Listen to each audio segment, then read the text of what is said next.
কোরআন প্রেমিক এক মেয়ের কাহিনী। একটা মেয়ে ছিল, সে পবিত্র কোরআন পড়তে খুব ভালোবাসতো। সে সময় পেলে কোরআন পাঠ করত। তার ব্যাগে সবসময় ছোট একটা কোরআন থাকতো। গাড়িতে বসেও সে কোরআন পড়তো।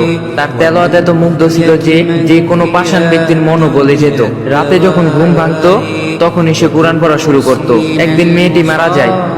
মা তার আদরের মেয়েকে হারিয়ে পাগলের মতো হয়ে যায়। একদিন রাতে মা তার মেয়েকে স্বপ্ন দেখে ঘুম ভেঙে যায়। হঠাৎ তার মা তার মেয়ের রুম থেকে কান্নার আওয়াজ শুনতে পায়। তিনি ভয়ে সেই রুমে যাননি। পরের দিন সকালে তার বাবাকে জানান, কিন্তু সে বিশ্বাস করে না। পরের দিন সকালে তার মা আবারও সেই কান্নার আওয়াজ শুনতে পায়। তারপর তার বাবাকে বলে, বাবাও শুনে ভয় পেয়ে যায়। তারপর সকালে এই ঘটনাটি মসজিদের ইমাম সাহেবকে বলে। তারপর ইমাম সাহেব এই ঘটনাটি যাচাই করার জন্য ওই মেয়ের বাসায় এক রাত থাকে। রাত একটা বাজতে না বাজতেই সবাই সেই কান্নার আওয়াজটা শুনতে পায়। মনে হচ্ছিল অনেকজন মিলে কান্না করতেছিল। তখন ইমাম সাহেব কেঁদে ফেললেন আর বললেন, এটা ফেরেশতাদের কান্নার আওয়াজ। মেয়েটি প্রতি রাতে এই সময় কোরআন তেলাওয়াত করত, যা শুনতে ফেরেশতারা এখানে আসতো। এখন তারা মেয়েটিকে না দেখতে পেয়ে তারা প্রতি রাতে এই সময় এসে কান্না করে। মহানবী সাল্লাল্লাহু আলাইহি ওয়াসাল্লাম বলেছেন, কোরআন পাঠ দক্ষ ব্যক্তি উচ্চ মর্যাদা সম্মান ফেরেশতাদের সঙ্গী হবে। আল্লাহ আমাদের সবাইকে এইভাবে কোরআন তেলাওয়াত করার তৌফিক দান করুক।